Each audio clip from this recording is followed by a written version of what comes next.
عمرك سألت نفسك ليه عود داوود جاب السلام للملك شاول اللي كان بيتعذب؟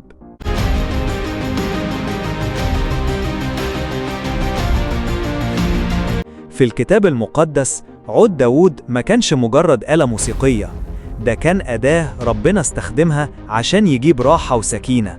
لما الملك شاول كان بيتعب من روح شريرة كان داوود يعزف على العود، وفجأة الهدوء ينزل والسلام يملى المكان. طب إيه اللي كان مميز في عزف داوود؟ ما كانش العود نفسه ولا الألحان بس، دي كانت الموسيقى طالعة من قلب بيحب ربنا، قلب متواضع بيعبد بإخلاص.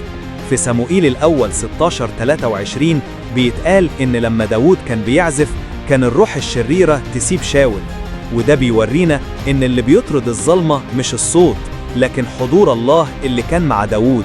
ومش غريب إن داوود كتب مزامير كتير كلها مليانة إيمان وثقة وتسبيح. الموسيقى وقتها ما كانتش شغل فن، دي كانت صلاة من القلب بتوصل للسماء. والنهاردة لسه موسيقى العبادة بتلمس القلوب، بتجدد النفس وبتجيب شفاء وسلام.